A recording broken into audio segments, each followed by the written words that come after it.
Welcome everybody to the Lightmare Studios AMA, hosted by Jason and Agent Coyle. I, of course, am Jason. And I am Agent Coyle. Hello. And today we are joined by the council members who will be asking us a variety of questions pulled directly from the Discord. This is something that we've wanted to do for a little while, and if it goes well, we might end up doing a round 2. So let's jump into round 1. Ben Yonan, you want to pick up a question for us? Okay, I figured I would stay on brand. And so Neon725 asked, how will Infinity Wars 2 present game lore to players? And this is something that I myself am quite interested in. Okay. Do you want me to take this one? Just the only point I want to make is that, we wanted to be able to have more of a focus on lore. So I want to be able to have like every card having a back paragraph of text or a couple of paragraphs of text to really go deep, because it's something that we don't, it doesn't cost a lot of resource to be able to create, and it's something that, for example, Jason and we have people who are very passionate about the lore. So yeah, there's no reason why we can't really flesh it right out and have like a full story unfolding on there. So yeah. And we've also got different ideas of ways that we can present the lore, like having a specific lore tab in the game where it has like a bunch of additional stuff, a revamped campaign that actually sets up a timeline of events sort of thing in a logical, cohesive way, so you can actually play through the history of Infinity Wars 1 to get to the world of Infinity Wars 2. And we've also got some other interesting ideas like audiobooks and audio dramas, that sort of thing. Yeah, something I just came up with just now on the call, so thanks for everyone being here on the call, which has helped give rise to an idea. We could do something like a click-through, choose your own adventure style lore within a set. So yeah, depending if we want to have like multiple timelines and stuff, which I've considered doing like an Earth 2 kind of thing with Infinity Wars, but there's just so many amazing things we can do. We just got to focus on the ones that really work best. But just to say that there's a lot of ways we could go with lore here, and we don't see it as too much of a resource intensive thing. So, but yet it adds a lot of value to the game, and it really fleshes it out for people who write into the universe. So very much open to that, and especially if you guys have got suggestions around the lore or things that we could put on the back of certain cards. We want to use that whole back of the card up to really flesh out a card, rather than just having some little text pop up, on rotate. Like, let's just ditch that whole thing, allow for more picture to be shown, and then just have a whole back of the card. And then you got your sleeve you put around it. So yeah. Well, as a brief follow-up before we do that, Mm-hmm. and this is perhaps a bit of a selfish question, but will there be opportunity for the community to collaborate with Lightmare in terms of the lore? In terms of expressing the lore. Yep. I'll take that one up as well, Jason. Go for it. Yep. That's. I mean, my vision would be to be able to have that be a very collaborative environment. Now, it'd be up to Jason to how he sort of rolls that out, and we could talk about different ideas around that. But there's nothing stopping us having just a list of every single card, and then we can have like lore suggestions across each card. So yeah, we would be open to doing a collaborative effort for it, and especially right now we want to just get the content on there. We can we could tighten a lot of the stuff up as it goes, but I do like the idea of doing a collaborative lore effort on an individual card basis to that level of granular. But obviously we might not be able to do that, but that's where I'd like to take it, so if it's possible. I think the way that I would personally want to take that sort of approach is to let fans do what they do best in their fan fictions, and then approach them when we think that something is powerful enough to be adapted directly. To give an example, we all know that Ben Yonan's an amazing lore master and has a lot of fan fictions. One of the things that he's written specifically, I was very excited about, which was, I think it was like The Elementalist or something, which was a very interesting Cult of Varor style, DoD style mashup character. And the story that brought them into the world was a phenomenal one. And I don't know if I mentioned it to Agent Coyle, but I've had that idea in the back of my mind as a character that we can introduce in some way, shape, or form. And, if we just take that approach going forward, we can see what the fans are putting out there, seeing what content is at what levels, and then approaching on a case-by-case basis based on what we think will work best for our world, and also what makes the most sense in, the long-term structure of things that we're setting up internally. I think that would be the best way to logically approach that sort of thing. I look forward to hearing more, obviously, as we go on, but I think we're ready to move on to the next question. Awesome. All right, take it away, Akiko. Okay, Bert Raccoon asks, will IW2 be a standard sequel or more like a reboot, standalone, and spiritual sequel? Mm-hmm. You go for it, Alfie? Yeah, so we want it to be like as much of like a full reboot as possible. So it won't be there's already changes. So there's the idea of having two attack lanes, support lanes. That there's some changes there that are going to be quite substantial that could make it seem as more of a reboot than kind of like a standard sequel and just copying over all the same core gameplay aspects. And for that reason, that's why we want to go early into getting feedback from you guys as quick as possible on the core systems, because I want to treat this as more of like a board game design. So when a typical board game designer would have a lot of physical play tests of the core gameplay mechanics. And so what we've done is we've built all those the core systems that allow us to have a game, cards be displayed on the screen and move around in a certain way. And now we can play with this toolkit to see what we can do with Infinity Wars if we had all the core players over the years coming together to impact that. And so I've got there's some very interesting starts that we have around some of the concepts in the game. But yeah, I hope that answers that question. That means that while Infinity Wars 2 will be the same sort of game, the fundamental zones and the things we knew from IW1 will be changed up considerably. I wouldn't say it's considerably. No, I would say it's far more close to what it was before, but there are hard limits and things that we might need to put in there. Now, that's to say that as well. There's nothing stopping us trying on an IW classic mode, to provided the resources can handle it. I'm pretty sure they can. We're open to trialing those kind of things as well during this period of time, because we really just want to find the most fun experience, having learned from 9 years of gameplay. So I like to look at it as if we were redesigning Magic from the ground up today, would we use lands? Arguably, we wouldn't, right? So we want to look at that. We want to look at Infinity Wars from that sort of lens of, okay, we've had almost a decade of gameplay here. What would we fundamentally change? Trading post. I came up with the idea of a trading post, but I don't want it in the game. It adds an extra layer of complication that we can solve in other ways, of playing with the mechanics. But another example of something that happened in a meeting recently, we're looking at changing some of the cycling mechanics so they're more like a classic hand in Infinity Wars 1. So there's lots of fundamental changes we can make right now, and we can put them out to you guys and even have multiple modes, because when we go to our first release of the prototype, there'll only be like a Steam play and an AI game. So we want to keep it without a queue, like it's just meant for testing between people who know they're playing each other, so that you guys can not be coming from a perspective of competitiveness just yet. We're going from a perspective of what will make this the most fun and yet still accessible experience with some level of depth. So there are some fundamental changes, but we want to make sure that they truly are upgrades before we lock them in. So, for example, the big nebulous thing is the factions and purity system. We don't want to lock that in and go, well, that's just what it is. We want us all to experience it side by side with a more classic system, so that we can figure out what is the most fun to play. Alrighty. This is a question that I actually posted in the Discord, and I ask, what is the marketing plan for Infinity Wars 2, and how will you differentiate the game from others that are available, specifically through marketing? Okay, I can take this one. Go for it, man. So, yep.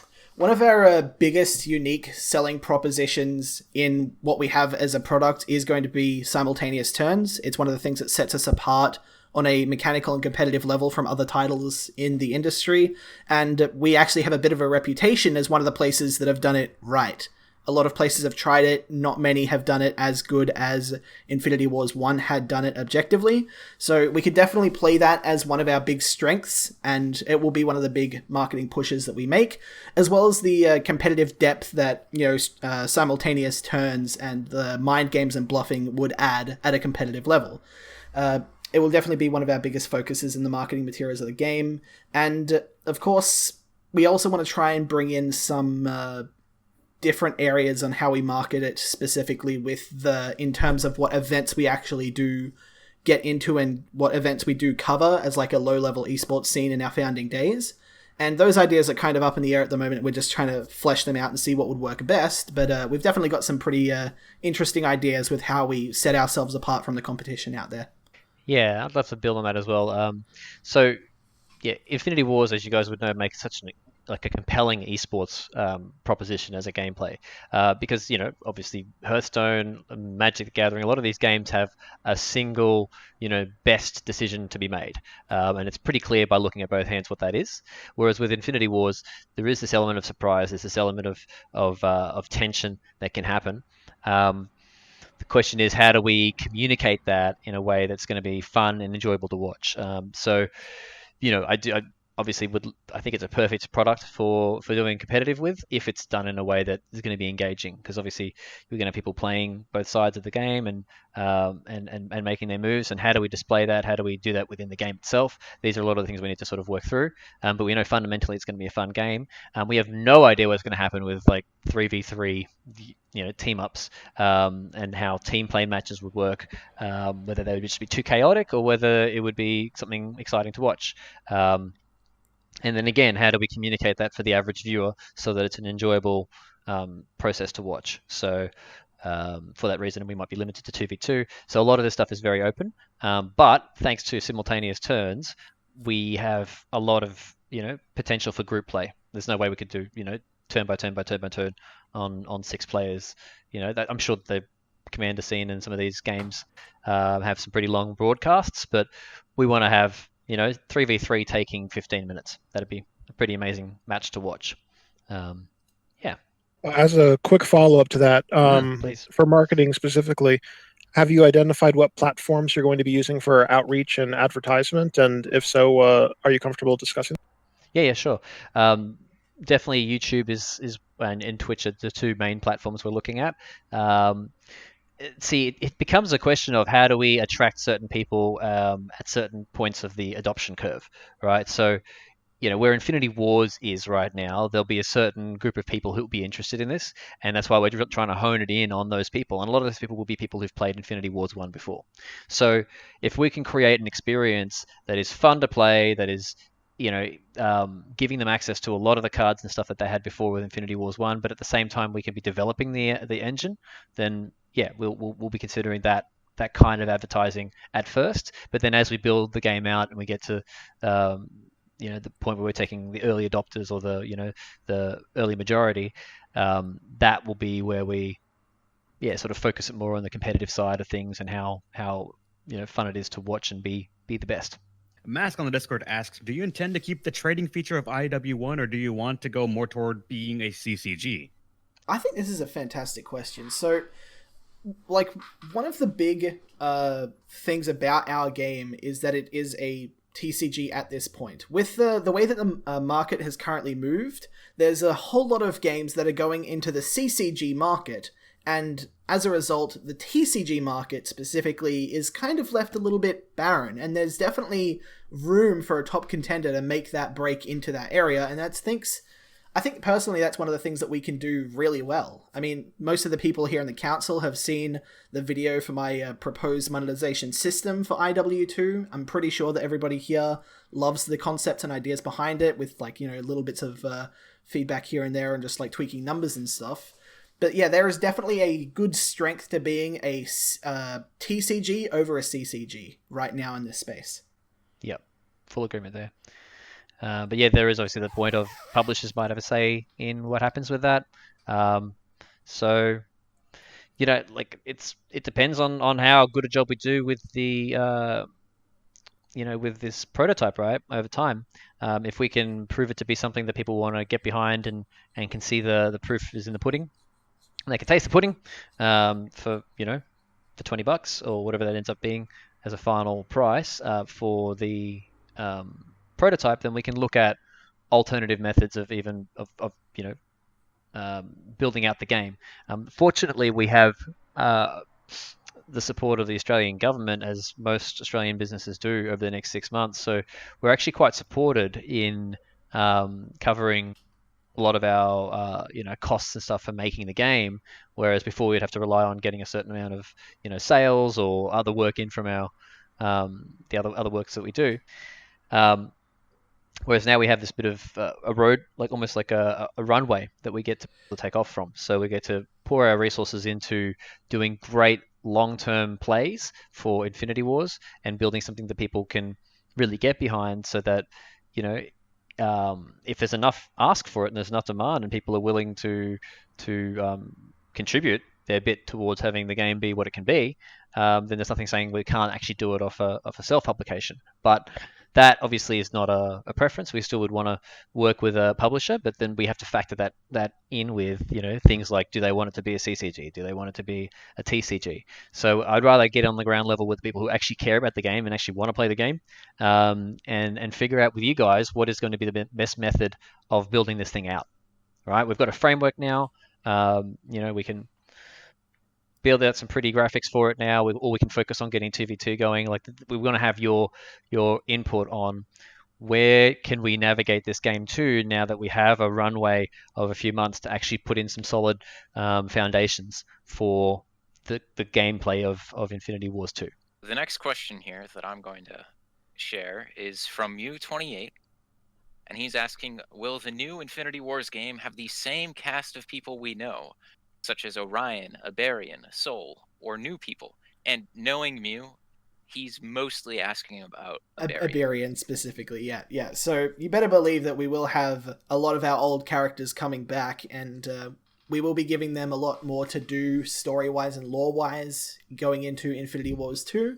We do have new characters that will be appearing on the scenes from the factions that you know and love, and a few other characters that are coming in from places that you wouldn't necessarily expect.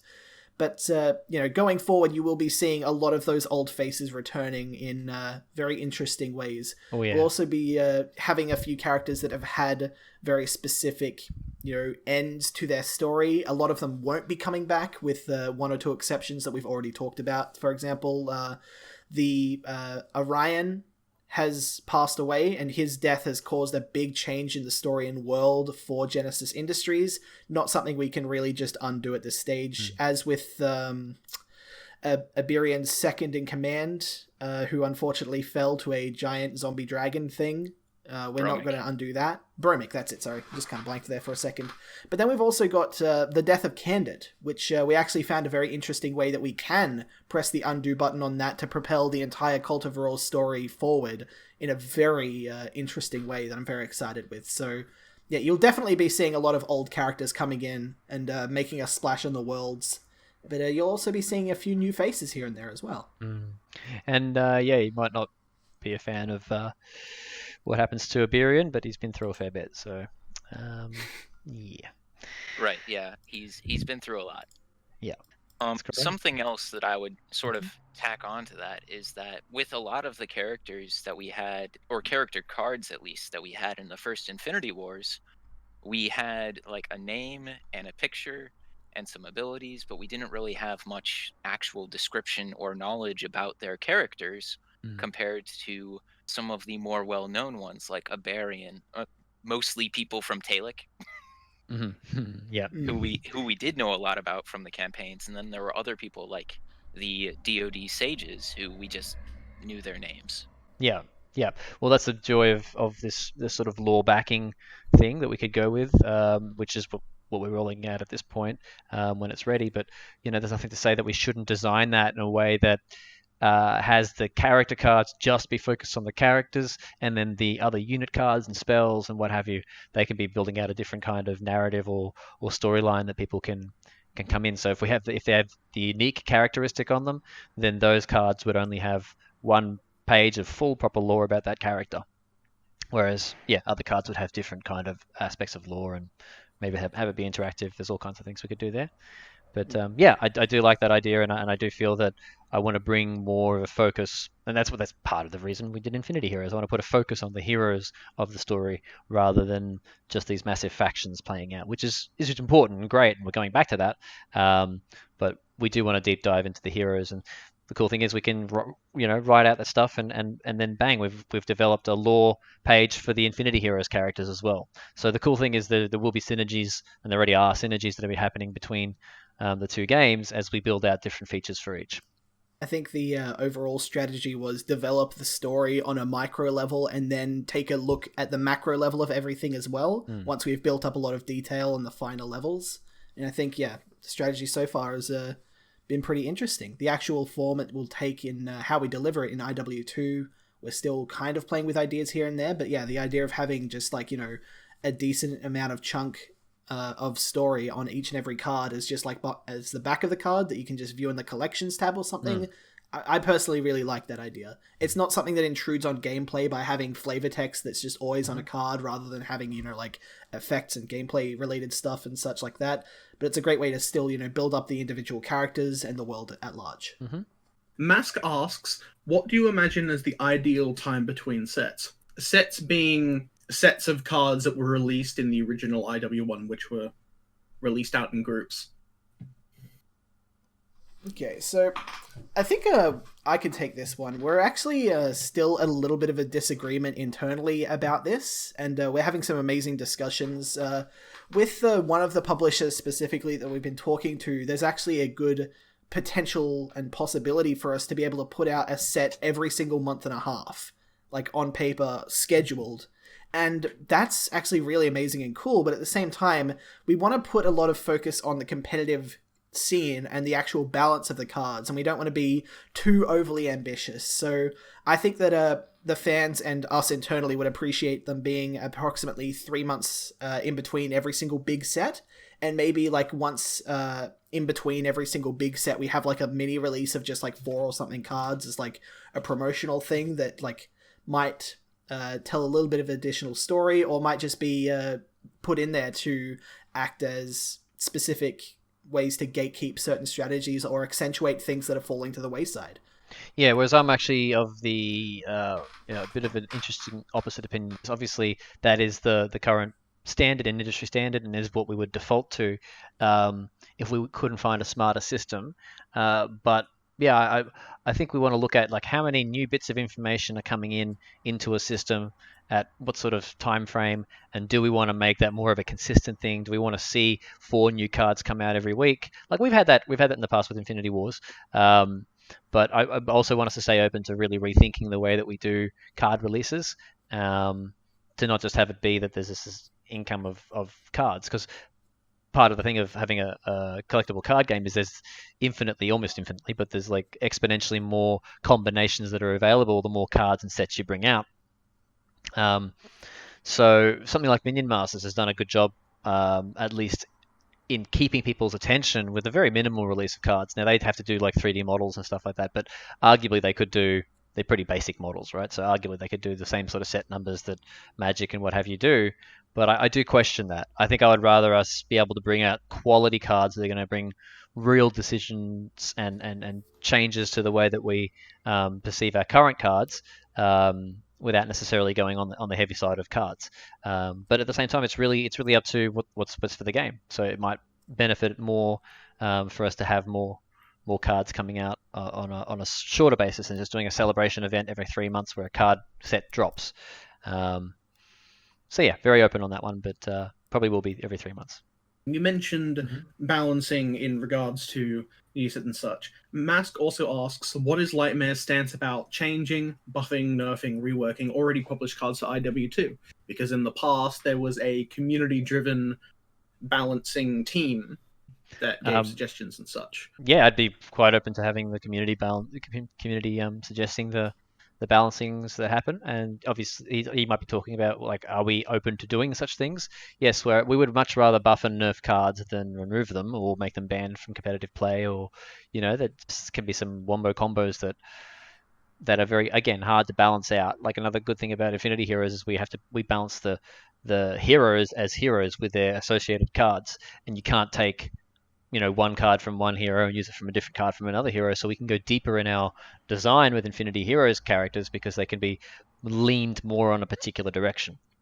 And then we just have to, balance against hero to hero. But with Infinity Wars, with any card game, you're bringing a new card, you have to kind of factor that card against every other possible card it could be partnered with. And so that's why we want to be careful with, and I'm acutely aware of the potential failings of the alignment system and the idea of making too many cards available to too many decks, which is what happens when you've got 9. The way the current system works, there'll be quite a few cards that are available to any deck. So what we might need to do is, for the first version of that, tweak it so that you need a lot more of a specific combination of commanders to have particular cards. Yeah, like the guys at Riot Games have talked about this sort of thing before, where they say that balancing is not necessarily a single button that you press up and down on. It's an active wall of levers, in the way that if you pull one lever, there are going to be many other levers that have a trickle-on effect of moving slightly up or down. And, when we change one card, we change every single way that card could interact with anything ever elsewhere.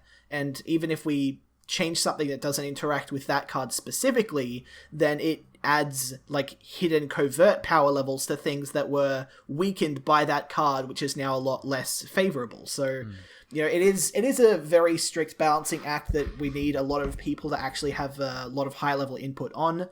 I think we'll be turning to a balancing team within the council specifically to advise on a lot of the high level things. We might be making a few low-level small changes here and there to cards on just our own whim based on how we've seen them trend and play. But when it comes to things like, redesigning or giving a reformat to a card completely, we'd definitely be turning to the council to input on that sort of thing. So, for example, if we have a 4-cost 9/9 guy who's seeing a lot of play and is being complained about a lot, and there's not a whole lot of ways to go around him for some reason, we might just turn him into a 4-cost 8/9 instead, or something small like that.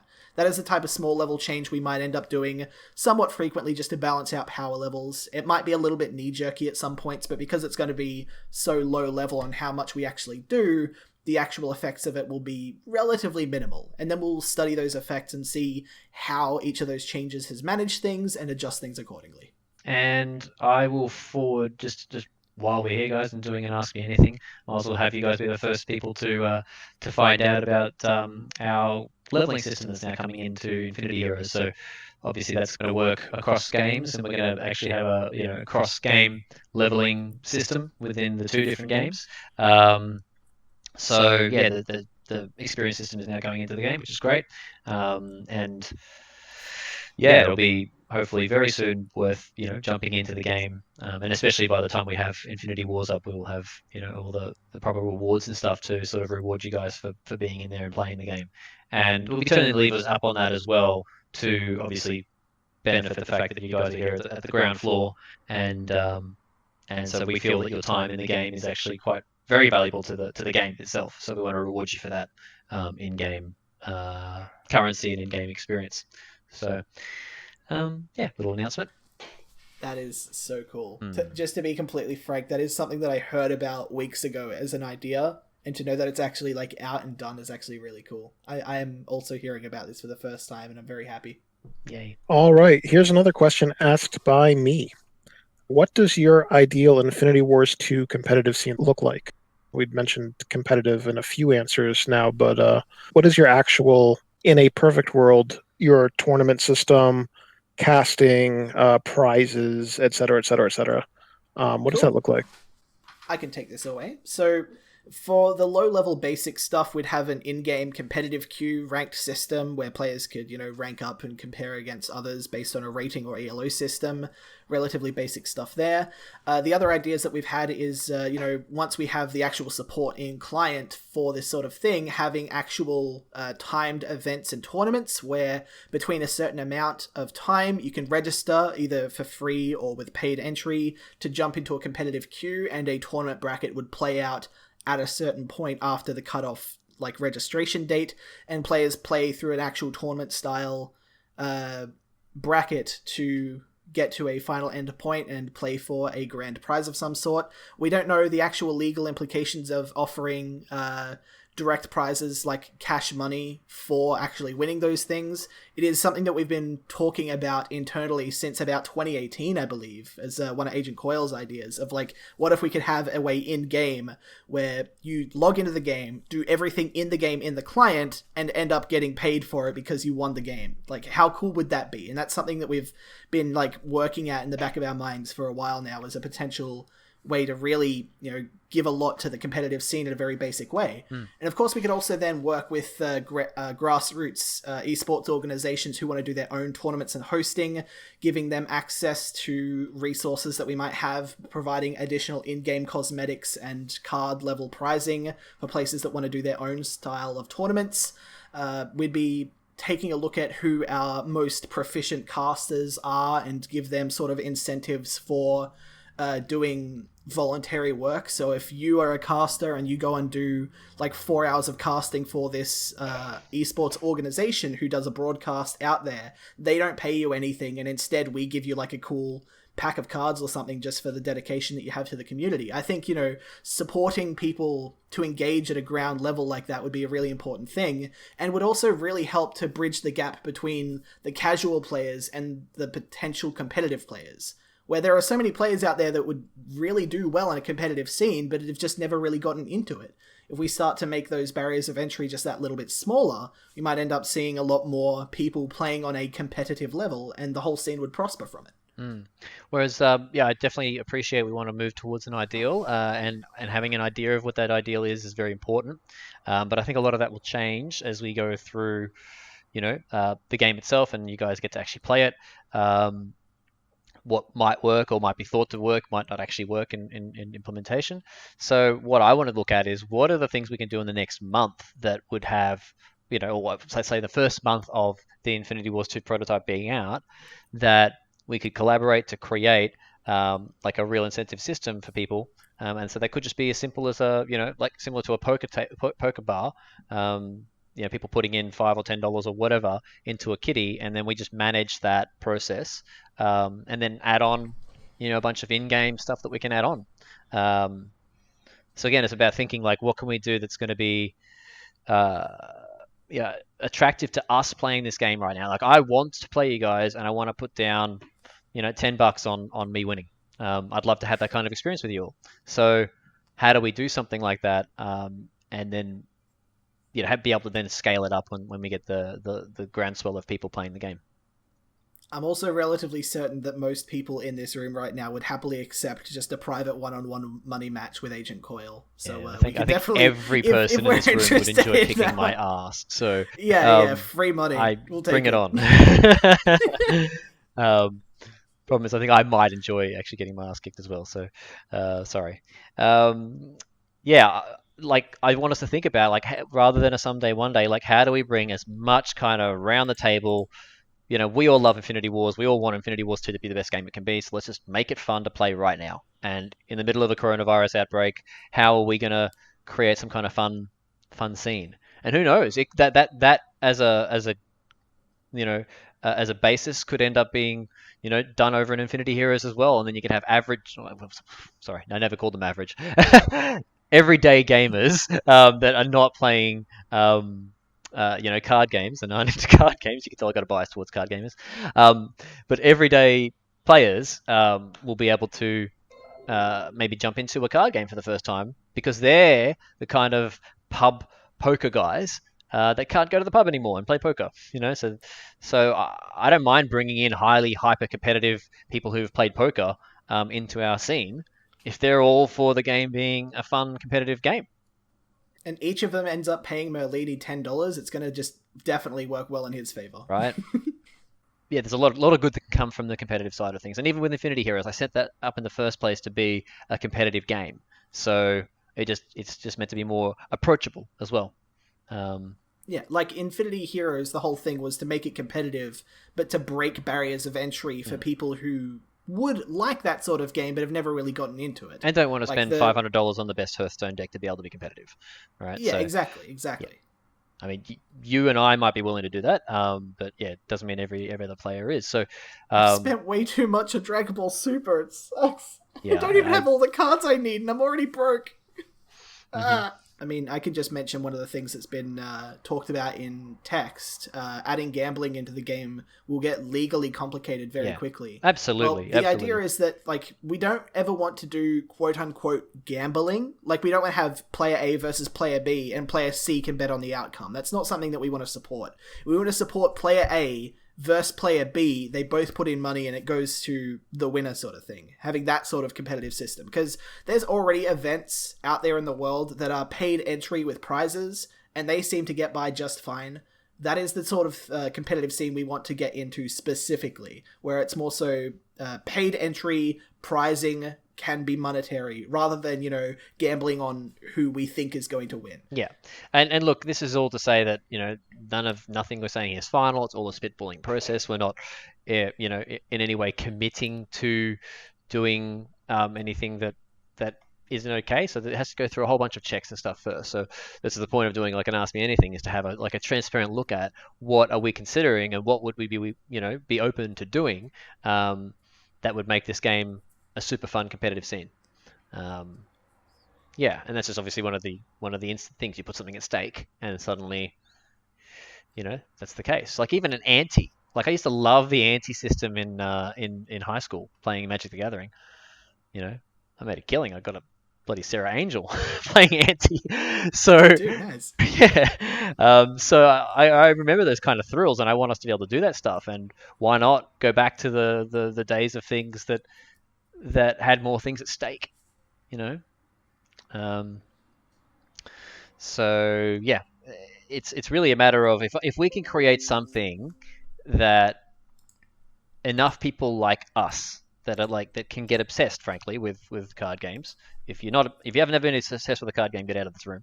But like, you know, like what are the things that we want to see, and how can we make it more hardcore? How can we make it more challenging, in depth, but at the same time easier to manage, right? Like I'm concerned about how do we deal with you know, on clickable events on so many cards on a 3v3 match when you've got the commanders that will all have commandable abilities. You know, there's all these little things that we need to balance, and I'd rather have open conversation with you and frankly, you know, anyone else who's curious. We want to be able to release this stuff out to the world so that they can see, okay, here's a team of guys that are really wanting to look at making this the most fun game possible before we go to a release. And this question I feel I'm personally getting invested into with all the topic of, you know, you briefly mentioned 2v2, 3v3, and another question, and now we talked about a tournament scene. Mask asks, what do you consider the core game mode? Well, yeah, obviously our default mode would be a 1v1, you know, build your deck, classic Infinity Wars style mode, right? Now, obviously, with those extra additions of or changes with either purity or whatever we end up landing on with that, or multiple lanes, but whatever that would be the original intention for that. Now, if we end up going down that line and we do the 2v1 and we look at the metrics and we go, wow, no one's playing the 1v1, everyone's playing the 2v1, like, or the 2v2. 2v2, sorry. 2v2 AI, for example. That'll be the first sort of cooperative implementation in Infinity Wars, right? Then that's kind of the direction we want to go in. So it's hard as a designer, especially for me as a designer, to go, you know, where do we want to focus our attention? Where I'm managing so many different things, like all the ideas we could have, as well as meeting a time frame, and like there's so much to factor in, and having your feedback as players, because if it is super fun, people will come. We won't even have to worry about doing advertising. I'm not saying we don't, by the way, but like if it is ridiculously fun, people will come. People will tell their mates about it. Like, you know, as a designer of the game, even for Infinity Heroes, like I'm not introducing that to certain people yet because the game is not ready to be introduced to those kind of people just yet. So that's why I want us all, frankly, to think about, like, who are the first layer of players that we would go out to and go, hey, come join this game with me, and come check it out. What would we need to see in the game to sort of make that happen, and let's go towards that. But it's something that none of us really know. It's kind of like the coronavirus. We don't know what's going to happen from here, and it is kind of exciting, but yeah, I'd love to work that out with you guys. So yeah, we can't make a promise that the core gameplay mode will be that. It might end up being 2v2, and people love 2v2, and that's the way the game wants to become. So we'll follow that, but honoring the idea of it being Infinity War and not just about the Infinity Heroes. So everything is upscaled, everything is bigger. It's meant to be dealing with more. But that's the reason why we can't, at the moment, we're not even considering making it for mobile, because the game itself will be too in-depth and you don't see things like Bannerlord on mobile just yet. Might end up seeing it. I might bite my tongue on that, actually, because it might all change. But a lot of these more complex card games end up being on a PC format because that's what works. So we're making for PC with this, and we are making for cross-platform but focused on mobile with Infinity Heroes. So, as a bit of a follow-up, like, we never really spent that much money on advertising in Infinity Wars' early days. Most people found the game either, like, organically through Steam or through word of mouth. It was a perfect example of if you build it, they will come. Imagine the level of success the game would have seen if there was an actual marketing and advertising budget that went into it and a lot more attention given to the competitive and technical integrity of the game.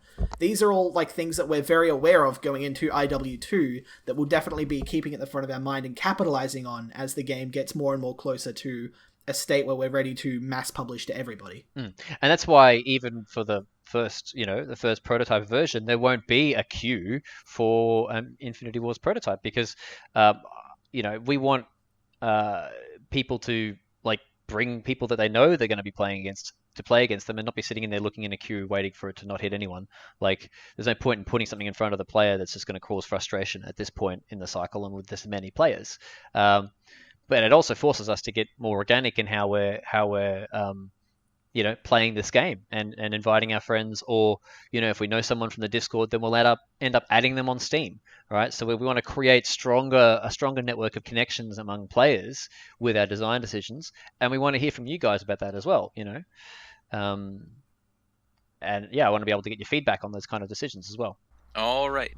So this question was asked by Dwarf, and it's something that's a bit near and dear to my heart. What will become of the fun sets like Star Trek and Doug? Okay, so I'm going to throw a question back to you and say, what did you enjoy about those fun sets? So, man, that is a good question. There were a lot of interesting things about the promotional sets in terms of the idea of a crossover, and I liked the art. And I wasn't actually too familiar with the Next Generation show, although I did eventually learn stuff about it, and I showed this to one of my friends who was really into that show, and he thought it was pretty cool how they interacted. I thought the cards were very interesting. They weren't necessarily very powerful, although I had something of an infamous streak of running Star Trek decks. And some people were quite afraid of them, perhaps unreasonably. And Merlin here is going to say they were completely unreasonably afraid of it because those Star Trek cards were not that strong. So I think in terms of there was some interesting design space there. And right now, I think in terms of cross-promotional opportunities, I'm looking at Magic the Gathering, their new Ikoria set, which is coming out, I think right now in terms of their digital client, and the paper release has been delayed for obvious reasons, but they're having a crossover with the owners of Godzilla, and so they're having cards that were specifically designed, and they have their normal art and their normal name, but then they have alternate art with a Godzilla themed name in addition to that. Yeah, absolutely, and I've seen all the stuff around that, and that stuff excites me more than anything, frankly. If you look at my my wallpaper and some of my stuff, I wouldn't be able to put it online. Let's put it that way, as a game developer. But what I want to do is create an open world for people to be able to start remixing the stuff. Now, being careful of bringing elements of that open world into the Infinity Wars universe. So to sort of explain that, like the problem I feel a lot of the problem that happened with Infinity Wars and Star Trek is we would sort of half putting in a set of characters, and it was the first one, and we didn't do it with much of a public knowledge of what we could do with other IPs to really bring that infinity aspect. And so I've almost been treating Infinity Heroes as a way for us to experiment with what we do with different IPs, and how do we manage that in a creator, in a creatorverse. How do we empower other content creators to use our game as a tool to express themselves artistically, or just express themselves as an expression of themselves, right? So to give you a hint of the stuff that we can do with Infinity Wars IPs, I'm going to use the example of Infinity Heroes, and in that we've built the first version of the custom hero creator into Infinity Heroes. And basically it'll be just a single player experience of being able to edit your roguelike hero to be any image that you wish to put up, and I'd factor in fair use and all that kind of stuff if you're going to start streaming that stuff. And so, for that reason, I'm not even necessarily going to be releasing this feature just yet. We might sort of hide it for the time being, just to make sure we're all good on a legal stance as well. But part of the intention for Infinity Heroes, and I'm going to say everything is about, like, what I'm talking about here, I'm talking about Infinity Heroes, becomes a way for us to sort of test features and things that we might want to bring into the sort of closed ecosystem that is Infinity Wars 2, right? At the moment, before it becomes its own sort of thing. And to consider some of these things that we're bringing into Infinity Heroes, it might be good to enable them in Infinity Wars for a time, or it may be good to just trial them in Infinity Wars, and if they don't work, we can drop those features. But I'm playing with concepts for the second version of the hero creator in Infinity Heroes that will allow you to have like a class of a hero deck, right? And then be able to change the items on those slots. If you who's not played Smash Brothers, and I'll just assume that everyone's played Smash Brothers and know about the Mii characters, right? The Mii characters that are in Smash Brothers, you can get all these different components and stuff, and then for each of your abilities, you can choose from like 3 or 4 selectable choices for each of those slots based on that class of character. So you got like a brawler, swordsman, and a gunner, right? So what I've got mapped out for Infinity Heroes is to do like 4 or 5 different classes that would have 3 or 4 different cards each to choose on each of the slots. But you can choose to put in any image and name you want to give that character. So you could, design a character that you would want to be able to play with, or an IP that you would want to experience for yourself personally. Obviously, well, not obviously, but I'll inform you guys, we have got a very good IP lawyer on board around all of this stuff as well. But I'm kind of thinking, like, what is the next kind of breakthrough with a card game like that we can do that's kind of like Minecraft-esque, of being able to give people like creative experiences of expressing themselves in a game. So it's a very, very, very, very long way for me to say that I'm really wanting to consider creator aspects and be able to proposition IPs through Infinity Heroes that we could bring into something like Infinity Wars 2. But we want to make it a very reasoned, considered process. And if we're going to do it, we want to do it properly. So we wouldn't want to do like 20 cards. We would do like 100 card set dropped into the universe, right? But there's already so much that we can explore with the Infinity Universe that I want us to be able to do with Infinity Wars, right? So without even considering other IPs and stuff. But it was a beautiful, magical journey to have what we did have. I personally really, really love it, but I know a lot of people didn't like that. And so because of that, we want to make it quite considered before we bring it into Infinity Wars. All right, that's a great answer. I will say I remember with the Infinity Heroes Kickstarter, there was a cross promotion with, I think, a comic artist. Yeah, so there's 2 cross promotions that have happened, and there's a 3rd character coming in very soon as well from another universe that's a sort of public domain universe. So yeah, the first one is the one that we're picking, I can't get out of my mind right now because I'm working on something else with this as well. But there's another comic book that's being released that's quite based in like I can't give it away too much, but like a Greek mythos kind of thing. So that character is getting ready to be teamed up as well. And it's a way for us to be able to make contact with other universes and get cross promotion through that as well. Like, I'm not going to be relying on that as much of a thing for Infinity Wars, but maybe for something like Infinity Heroes, where it's the barrier to entry is a lot less. People can, pick up that game and play that because they want to play with their hero in our Infinity Heroes universe, multiverse. And this might be a good time for me to say, like if there is interest, if we have enough interest to go towards like doing a Steam workshop or doing some kind of way of allowing players or creators to be able to modify the game or come up with different ways of doing the game, that's something we're considering. Like, because obviously it's already on Steam, there can be a bit of setup for it. So, but we want to know, like, is there the people who are going to be wanting to mod this straight away available and keen to do something around it. So, if there are people in the modding scene and they want to see, a way of creating the kind of game they want to create with whatever features they want to put into it, then we'd consider doing that as well. I think the modding scene's quite I haven't seen too many card games do it well, and I can't even think of too many that have really allowed much Steam Workshop stuff. Does anyone? Anyway, that's probably a question for later. But yeah, like there's some real options there as well if we wanted to do some Steam Workshop. But we want to know that before we go and do that, that people are actually going to use that feature and make a version of the game that they want to play. And if there are great mods, then we'll obviously consider putting them into the main game as a primary feature. So something that I've been enjoying a bit of is Bannerlord, and seeing their mod scene being quite thriving. It makes me think, are any of the guys who are keen in Infinity Wars keen to contribute to something like that and keen to actually work on something like that? And if so, then we'll build it the feature.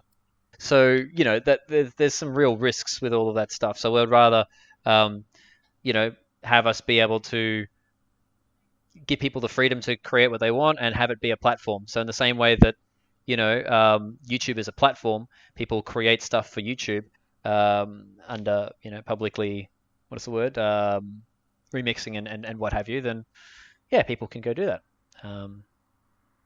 And we want to give people the tools to be able to do that, but obviously be careful with it so that we don't want to be shut down so that you guys can't play with that stuff. So we won't be taking any copies of anything that you do with that. If there is a deck design, for example, if someone puts together a particular hero design that seems to be quite interesting and something we want to flesh out, then we might have that become a card in Infinity Wars, or even if it's a hero, it'll become a whole hero in Infinity Heroes, but using different cards, right? Using it, it might be really aligned with Genesis in the way the deck plays out. So we would choose a bunch of Genesis characters to sort of have that with.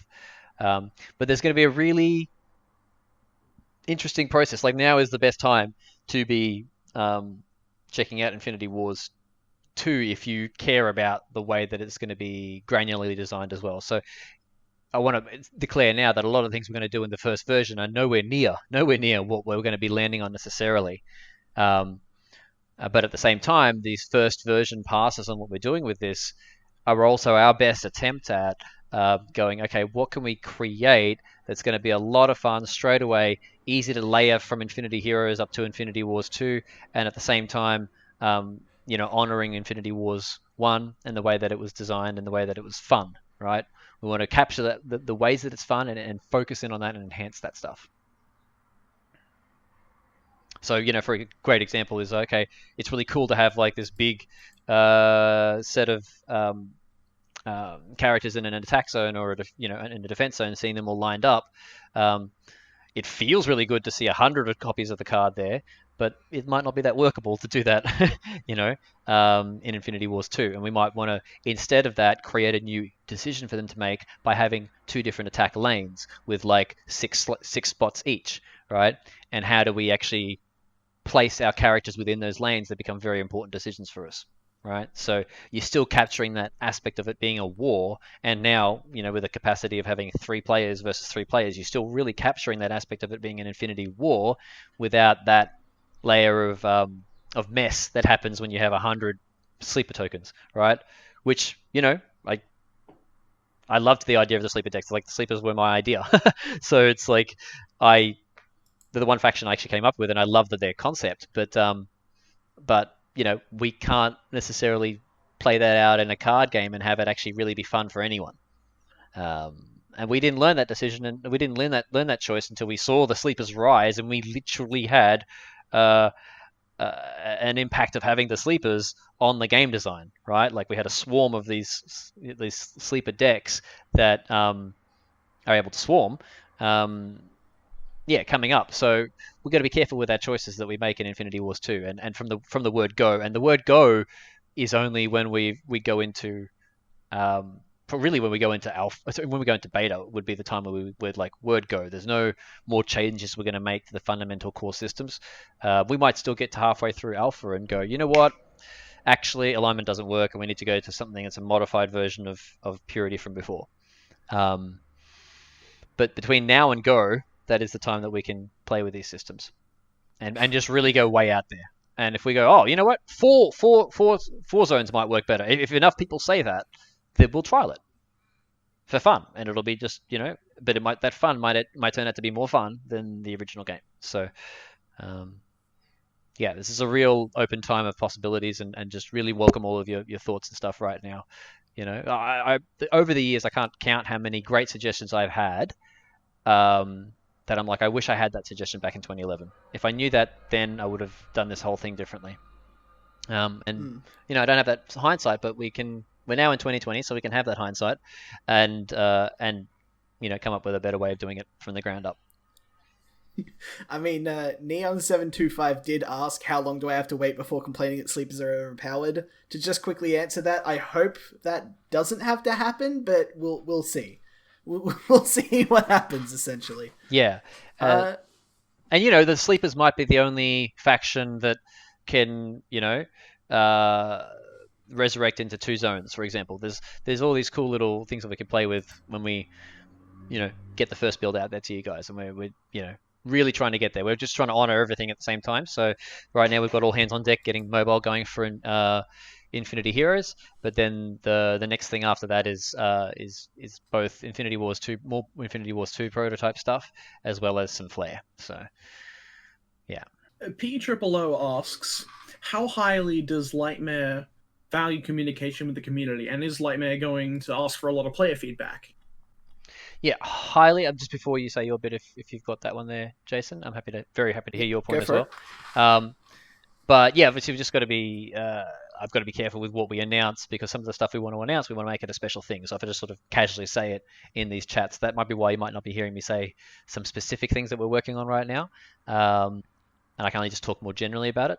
But yeah, we'll actually hand over to you, Jason, for this question for now. Maybe comment on it afterwards. Sure. So, my whole job here is essentially going to become the internal voice of the community, where I'm constantly taking in everybody's feedback and personal opinions on something, having it get sifted and filtered through the high-level players of the council, and then taking the distilled raw data and actual valuable, workable stuff and passing it directly onto the developers and seeing it actually implemented in some meaningful way.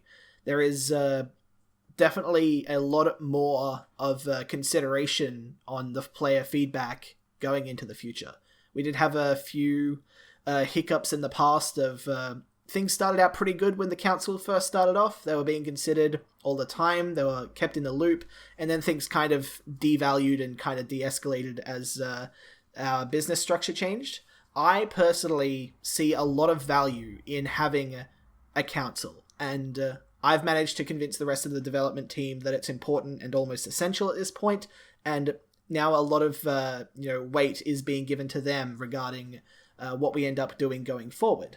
And I know that I think sometime next week, I'm not 100% sure on the dates, but we were doing like a balance sweep through Infinity Heroes, and I wanted to talk to the council specifically about, hey, where do you think the power levels are currently at? Who do you think's going well? Who do you think needs a little bit more love? Who do you think needs to be hit with a nerf bat? And yeah, we want to try and give the power to the people who are willing to invest time into the franchise that they know and love. I do have a bit of a comment / overarching statement about the IW and Infinity Heroes projects and all. It's as if they're more community designed and driven, but developer implemented, with the hindsight of what happened with the original Infinity Wars and how it ended up. I mean, like, we wouldn't be in this position right now if, you know, the original team didn't make some unfortunate mistakes and just not know what we now know. And there's been some amazing lessons learned from all of that. And yeah, I definitely like the idea of calling it community-driven, developer-developed, or whatever you said sounded cooler than what I said, but yeah. And yeah, look, and I do acknowledge that comment. That's actually how, you know, when I first started Valhalla Studios back in the day, how we were intended to be. And I even created a forum myself and had everyone commenting on the first version of Omni to try and make it as community driven as possible. But it's frankly hard to do unless you have somebody who's got a focus on it. So that's what Jason's for. And yeah, we can kind of go back to our roots of being that, because yeah, I think that's kind of what makes the most fun in the end anyway. Yeah, I think without trying to make excuses for what happened with Infinity Wars, it is very hard to make fundamental changes to something once you're getting a lot of interest in something. So we had so much focus on just bringing out the next set. We couldn't afford to go, okay, let's, you know, refactor the whole game from the ground up, fix up all these desync errors, and have a game that could become AAA, right? So now we've got a chance to rethink all that, and rethink all that specifically for the Infinity Wars experience, and that's where our focus is. You know, well, that's where my focus is. Obviously, the other people in the company are focused on different things at any different one time. But yeah. Yeah. I mean, like, I think at one point, like when we were just chatting casually about the old days of IW1, you confessed to me that one of the things you're most upset about is how everything just kind of got tunnel visioned on, you know, the next month, the next 3 months, the next 6 months, and because there was no, you know, ability to act on anything long term, a lot of things just started to break at a fundamental level, and I kind of just fell in on everything. Yeah, there's a thing, like, it's the burden of success. Like, we'd done well enough that we were having enough lots of money coming in for new sets and stuff, so our focus was on bringing out new sets rather than, obviously we tried to fix as much as we could as we went along the way, but it's kind of like the boat is already out at sea, right? What we're doing right now is we're playing with the boat in the bay, right? And it can sink, and the bay's only like 10 feet down, so it doesn't take much patching or much fixing to change how the boat's made, right? Yeah, so that's kind of that. I really want it to be like a workshop focus. That's kind of what brought the idea of doing Steam Workshop back into my mind, because if there really are a couple of people who are like really committed to making Infinity Wars what they wanted to make it, then we welcome you to make a mod, and if it's good enough, we will put it straight into the game. I'm not going to directly ask a question from the list. I'm going to kind of ad-lib one and throw it in. Oh no, go ahead. Going back to the tournament questions before, what are you guys going to be doing specifically client-side as developers in order to facilitate competitive and tournament play? And I'm talking about things like spectator mode, replays, things like that can actually facilitate casting and spectating tournaments. So we've got a little bit of an internal monologue going on at the moment, trying to design what would be the best way to do like a spectator mode. That, like, we don't want to have a system where we encourage people to go do stream sniping during live events to get unfair competitive advantages, but at the same time giving access to the casters, like all of the actual stuff that's being done as it's being done, seeing them drag and drop the cards and make their decisions on the fly would give them a lot more content and make the broadcast feel a lot more alive. So, you know, we're still currently playing with ideas there, seeing what would be best. I think the idea that we're kind of close to settling on, but again, it's still just an idea, we haven't locked it in or anything, is having like a 2-turn delay or something in spectator mode where you can see everything that's going on as it happens, but it's a couple of turns behind. That still does leave some information, like, you know, seeing people's hands available as they are, and like you can just keep track of cards. So, you know, it wouldn't eliminate stream sniping, but it could potentially limit it. We could also bump that up to like a 6-turn delay or something like that. There are plenty of ideas that we have in how we can actually accentuate a spectator mode specifically to make it a lot more viable for casters and for tournament organizers to actually commentate on. But at the moment, we're still kind of deciding what is the best direct way that we can do that. I think only a couple of weeks ago we started looking at the actual technical implementation of a spectator function, and we've now changed up a little bit of the behind the scenes stuff that actually allows for people to connect to a game that aren't a part of a game in a way that doesn't actually let them interact with it in a way that like touches the card sort of thing. So, we are just starting to implement those as, behind the scenes features and engine changes, and the actual end result of what that's going to look like, we're still kind of playing with and working with. Because if we just have a mode where it just like plays out turn by turn gradually after the game happens, it's going to give a bit of a delay to things, but it's going to be quote unquote perfect. At the same time, we could do something that's a lot closer to live, but potentially touch, the actual competitive integrity of a game and the scene. So, we're still trying to feel out what is the best possible way we can go with that. Of course, that's just talking about the spectator feature, not even talking about the actual, in-game tournament ladders that we could potentially run, having private ladders, having the public paid entry ladders, that sort of thing as well. Yeah, there's plenty of other things we can do. Yeah, and just to sort of build on that as well, like we want to look at as well what is the things we can do now that will be workable for now, that will take into account all these situations that we've got to factor in, that we could fix with a technical fix, and can we find a way to get around that right now so that we can start a competitive scene right now, so we can start something that involves a couple of players playing and then them being, locked off from the world until their game is done, and then when the next round is playing, that's when we're commentating on the thing, and we just keep those two players to some kind of secrecy. Obviously, if they break their word on whether they won or lost, we wouldn't invite them back, right? So there's things we can do to layer it so that we can still make it a fun event that wants to be watched by players. If we just think laterally and go, okay, how can we set this up right now so we can start getting this going? And then again, it's a matter of demand, right? So if we have 50 people wanting to have a more competitive focus and for us to look at some of those systems to be implemented over, let's say, bringing in a set, then we'll go down that path. But I also don't want us to be in the zone of, we'll just sort of wait for it to be what it is that I want it to be before we engage with it. And that's the temptation, that we have. It's a bit rough and ready. You want to use that example of Bannerlord. There are ways that we can craft this experience so that it can be more like what we want it to be. And if that is a competitive nature, then let's find some systems and ways of doing that. Let's find a way of broadcasting it that means we can honor the integrity of the game and at the same time show off something really awesome. And it might just be as simple as two people who, like if we have an 8-person tournament among the council and select invite people and devs, let's say a council dev tournament of 8 players, each player would just record their thing. We can all install Audacity and we can install, some kind of screen capture software, right? You guys are all experienced gamers. We can start a scene straight away.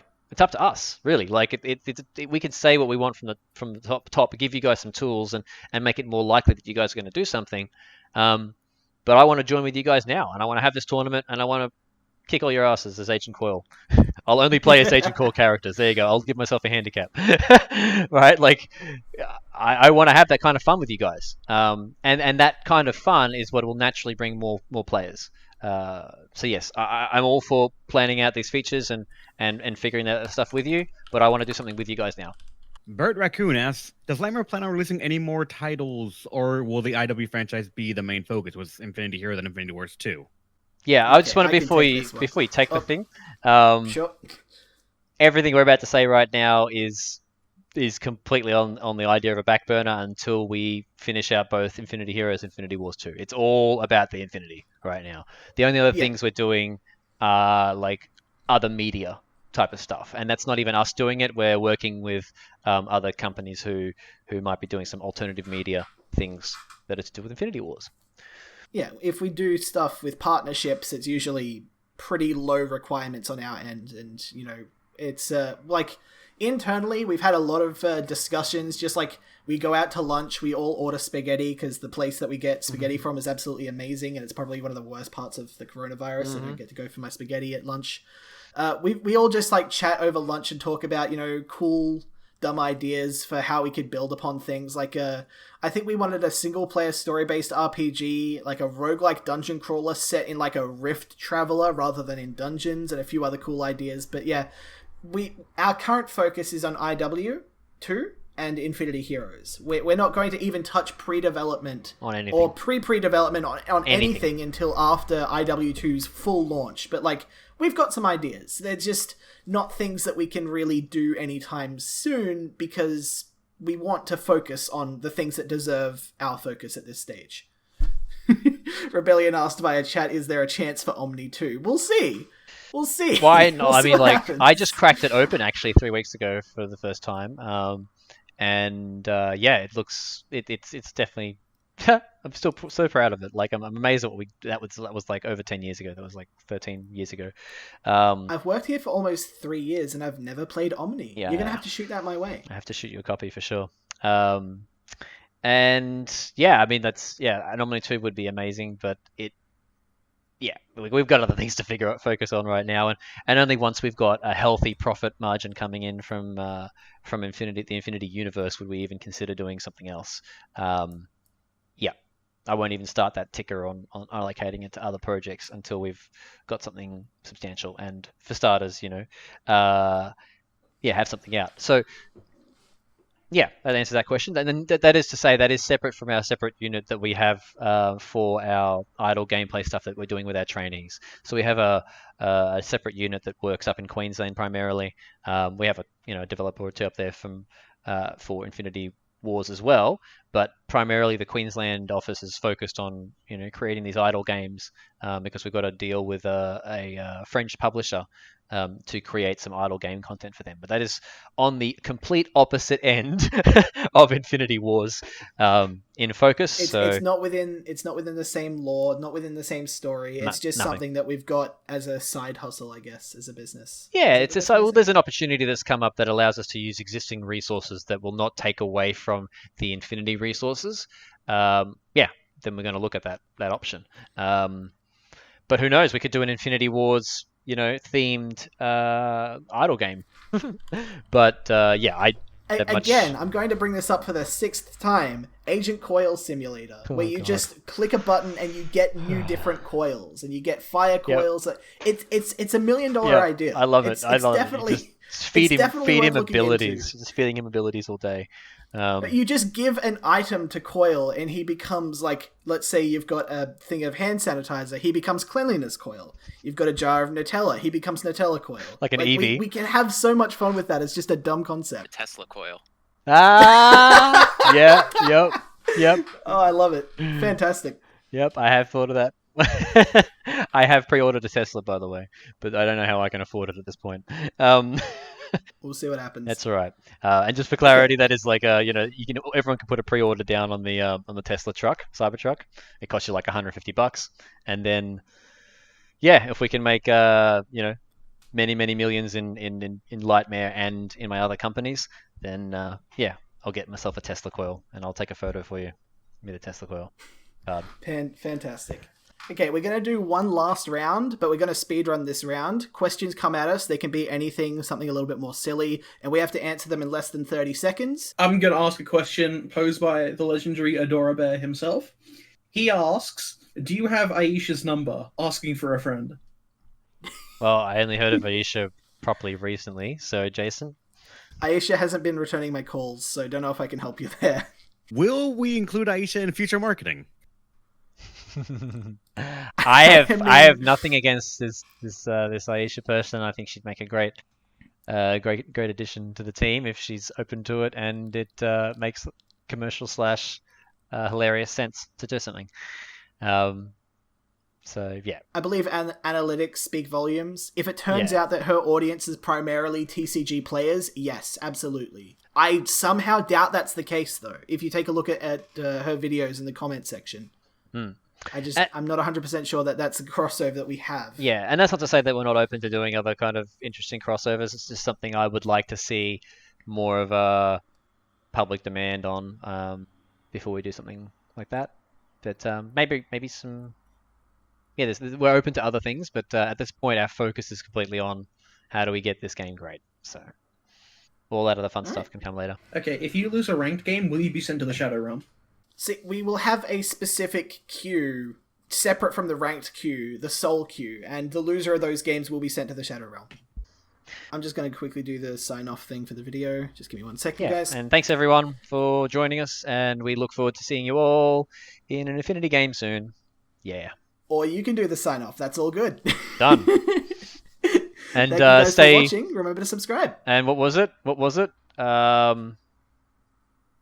Stay safe from that sleeper virus. There you go.